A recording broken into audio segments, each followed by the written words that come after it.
Kung ikaw ay mahilig sa social media lalo na sa Facebook, may pailan-ilang mga babae na nasawi sa pag-ibig ang nagsasabi na kung ikaw ay sawi sa pakikipagrelasyon sa mga Filipino, ay baka nasa foreigner ang swerte mo. Dahil sa paniniwala na makakatagpo sila ng totoong lalaki na magmamahal sa kanila ng buong buo, parami ng parami ang mga Filipina na naghahanap na kanilang true love sa internet. Isa sa mga ito ay si Roxanne Mandukita na tubong Ginoog City sa Misamis Oriental. Sa kadahilanan na konti ang news outlet na nag-cover ng kasong ito, bukod sa probinsya kung saan siya nakatira, ang sigurado ako ay isinilang si Roxanne noong taong 1993. Ayon sa ulat, bukod sa kanyang profile sa mga online dating sites, ang Filipina ay aktibo din sa Facebook. At noong April 2023, sa isa sa napakaraming mga Facebook groups, ay nakilala niya ang isang foreigner na nagparamdam sa kanya na siya ay espesyal. Ang banyaga ay kinilalang si Dog Hiroshi Sugawara. Ito ay naiulat na isang Japanese-American na dating chef. Pagkatapos ng ilang buwan nilang pag-uusap, si Dog ay kaagad bumili ng plane ticket patungong Pilipinas. Si Roxanne ay masaya namang sinundo ang kanyang nobyo nang lumapag ang sinasakyan nitong eroplano sa airport. At sa isang sulyap ay nahulog ang loob nila sa isa't isa. Ang dalawa ay masayang nilibot ang ilan sa magagandang tourist destinations sa Pilipinas. Sa ilang linggo nilang pagsasama ay napagtanto ni Dog na si Roxanne na talaga ang babaeng matagal na niyang hinahanap. Kaya bago siya umalis sa bansa ay nag-propose ito. Ang simple nilang kasal ay naganap noong October 2023, 6 na buwan pagkatapos nilang magkakilala. Bagamat naging napakabilis ng lahat ay gustong patunayan ni Dog na walang imposible sa mga taong nagmamahalan. At upang mapatunayan na tama ang kanilang desisyon, ang bagong mag-asawa ay nagdesisyon na manirahan sa isang subdivision na matatagpuan sa Barangay Yati sa Liloan na matatagpuan sa Northern Cebu. At upang mapalapit sa kanyang pamilya, ang mga ito ay nagkasundo din na bago matapos ang taong 2023 ay lilipat sila sa lugar na pinagmulan ni Roxanne. Sa loob ng ilang buwan ay naiulat na naging maayos ang takbo ng buhay ng mag-asawa. Ngunit sa kasamaang palad, wala pang isang buwan pagkatapos nilang maikasal, ang kanilang pagsasama ay magtatapos sa hindi magandang paraan. Base sa pahayag ni Police Major Eric Gingoyon na pinuno ng Liloan Police Station, ang ilan sa kanyang mga kapulisan ay nakatanggap ng tawag mula sa kapitbahay na mag-asawa. Nang sila ay makarating sa bahay ni Roxanne, ay tumambad sa kanila ang wala ng buhay na katawan ng Japanese-American. Ito ay may sugat sa ulo at ang kanyang mga paa at kamay ay nakatali na parang isang baboy. Kaagad dinala ang bangkay nito sa morgue para ma-autopsy. Nang lumabas ang report, ayon sa medical examiner, ang foreigner ay namatay dahil sa pananakal. At kahit meron itong maraming sugat sa kanyang katawan, ang talagang ikinamatay nito ay ang sugat sa kanyang ulo. Meron din itong senyales na sinakala at kinumpirma ng eksperto na nanlaban pa ang dayuhan dahil sa mga sugat nito sa kanyang mga kamay. Dahil sa ang biktima ay isang foreigner, ang NBI Cebu District Office ay kaagad pinangunahan ang investigasyon. Ibinahagi ng mga ito na maaaring pagnanakaw ang motibo ng salarin o mga salarin para patayin ang dayuhan. Ang anggulo na yan ay mas lalo pa nilang pinaniwalaan nang ma-interview nila ang misis nito na si Roxanne. Nang ma-interview ang 31 taong gulang na Filipina ay sinabi nito na noong November 25, ilang oras bago mangyari ang krimen, ay pinili niyang matulog sa ibang kwarto dahil sa may iniindang sakit si Dog. Kaya para hindi niya ito maistorbo o hindi siya malilina ng sakit nito, ay nagdesisyon silang maghiwalay ng kwarto. Nang siya ay magising na madaling araw ay nagtaka siya dahil nakabukas ang pintuan nito na hindi normal. Kaya upang makasigurado na nasa maayos na kalagayan ng kanyang asawa, ay minabuti niyang pumasok sa kwarto nito. Pero ayon kay Roxanne ay nagulat na lamang siya nang makita itong duguan. Ibinahagi niya na maaaring pagnanakaw nga ang motibo dahil ang sling bag niya na merong laman na 1,200 pesos ay nawawala kasama ang iba niyang mga IDs. Ang mga investigador naman ay ibinahagi sa mga reporters na titingnan din nila ang ibang mga anggulo. Sisiguraduhin din nila na magtanong-tanong sa kapitbahay na mag-asawa dahil sa pagbabaka sakali na merong CCTV ang mga ito na makakatulong sa kanilang investigasyon. Sinabi din nilang i-interviewin muli nila si Roxanne para malaman ang mga galaw ng biktima bago ito patayin.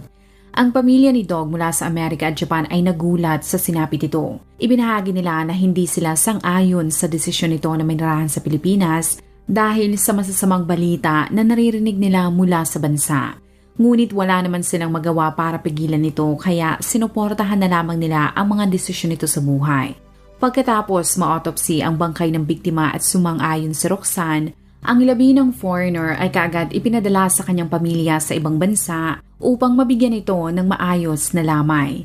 Sa loob ng ilang araw ay naging tahimik ang mga otoridad sa pagbibigay ng anumang update sa publiko dahil gumugulong pa ang investigasyon. Ang ibang mga tao na walang tiwala sa kakayahan ng mga pulis sa bansa ay sinabi na wala nang mangyayari sa investigasyon. Ang ilan sa kanila ay nagsabi pa na maaaring makalimutan o maging cold case na lamang ang nangyari kay Dog.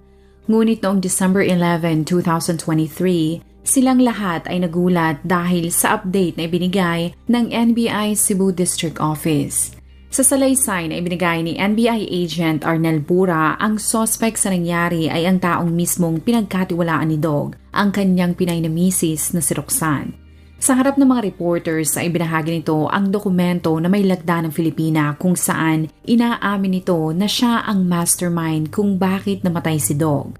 Sa mga dokumento ay lumalabas na ang relasyon ng foreigner sa Filipina ay matatawag mong May-December love affair o yung tawag sa relasyon ng dalawang tao kung merong malaking agwat sa edad ng mga ito.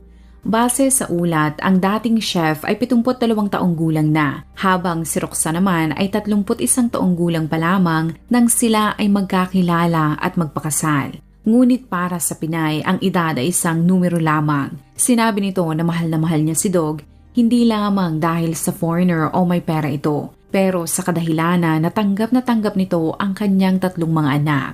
Sinabi ni NBI Agent Pura na noong una ay laging tumatanggi si Roxanne na may kinalaman siya sa nangyari.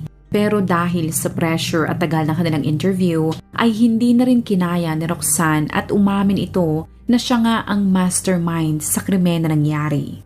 Ibinahagi ng Filipina na bagamat sa mata ng mga tao ay masaya sila ni Dog, ay ibang-iba naman ang nangyayari sa 4 na sulok na kanilang bahay. Ayon sa kanya ay nagsimula ang lahat noong sila ay nagliligawan pa lamang. Sinabi ni Roxanne na pinangakuan siya ni Dog na pagkatapos nilang maikasal ay bibigyan siya nito ng 100,000 pisong cash.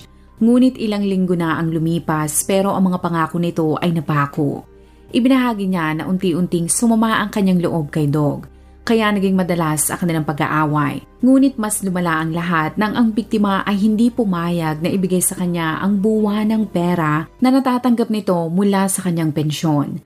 Ayon kay Roxanne, magaling lamang sa pangako si Dog. Sa ilang buwan nilang magkarelasyon ay pinangakuan din siya nito ng iba't ibang mga bagay tulad ng di umano'y bibigyan ni Dog ang kanyang pamilya ng bahay na nagkakahalaga ng 3.6 million pesos.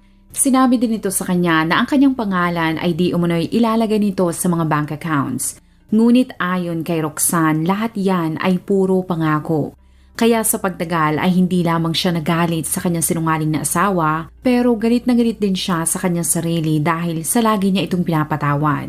Sa tindi ng kinikimkim niyang galit ay napuno na siya nang mag-away na naman sila tungkol sa pera noong November 22. Ilang linggo bago mangyari ang krimen, sinabi ni Roxanne na ang sama ng loob ay napalitan ng galit sa tuwing makikita niya ang asawa niyang matanda. Kaya nakaisip siya na kung ayaw nitong ibigay ang pera na nakukuha nito mula sa pensyon, ay gagawa siya ng sarili niyang paraan para mapasakamay ito. Ibinahagi nito na ang kanyang plano noong una ay lumpuhin o kaya naman ay saktan si Dog sa punto na ito ay magiging paralisado. Kung ang dating chef ay hindi na makakilos sa isip ni Roxanne, ay mapipilit niya si Dog na iligay ang kanyang pangalan sa mga dokumento upang sa kanya na i-release ng gobyerno ng Amerika ang pera buwan-buwan.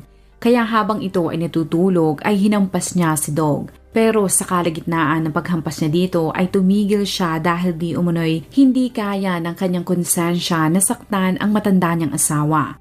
Ngunit ang problema ay malala na ang kanyang ginawa kay Dog. At sigurado siya na kung dadalhin niya ito sa ospital at hayaang mabuhay, ay mawawala ng ina ang kanyang 3 mga anak. Kaya upang maituloy ang kanyang sinimulan, si Roxanne ay kinontak ang dati niyang kinakasama na kinilalang si Gami Tinaghaw Binungkasan. Ang 32 taong gulang na kasabwat na Roxanne ay naaresto ng NBI sa Upper Balulang, Cagayan de Oro City noong December 8, kung saan ito ay nagtatrabaho bilang isang construction worker. Nang ito ay isa lang ng NBI sa interrogation, ay hindi sila nahirapan na pigiin para sa impormasyon dahil kusa itong umamin. Ayon kay NBI agent Pura, sinabi ni Gami na dati niyang live-in partner si Roxanne. Ang kanilang pagsasama ay nagbunga ng 3 mga supling, ngunit pagkatapos ng 2 dekada ay iniwan siya nito. Ang dahilan ni Roxanne ay di umano'y dahil siya ay toxic. Inamin ni Gami na noong madaling araw ng November 25 ay nakatanggap siya ng tawag mula sa kanyang ex. Nang siya ay dumating sa bahay ng mga ito ay nakita niya ang hinang-hinang si Dog. Kaya upang hindi mawala ng mga magulang ang kanilang mga anak at sa takot din na sila ay makasuhan, ay binugbog niya ang biktima. Ngunit habang sinasaktan niya ang dayuhan, si Roxanne ay di umunong iyak ng iyak kaya itinigil niya ang kanyang ginagawa. Nang sila ay makalabas na sa silid, di umunoy hindi niya matanggap na iniiyakan ni Roxanne ang matandang foreigner. Kaya sa kanyang galit ay bumalik siya sa kwarto. At gamit ang isang bote ay hinampas niya sa ulo si Dog na naging dahilan ng kamatayan nito. Si Roxanne ay wala nang nagawa nang makita niya ang wala ng buhay na si Dog. Kaya upang maitago ang krimen, ginulo nila ang mga gamit sa kwarto at ibinigay din niya ang kanyang sling bag kay Gami para palabasin na ang nangyari ay robbery gone wrong. Sa pagtatapos ng investigasyon ay lumalabas na hindi mariresolba ang kaso kung hindi umamin si Roxanne. Sa report ng Sunstar Philippines, ang Filipina ay di umunong hindi makatulog dahil ito ay nakokonsensya. Pagkatapos ng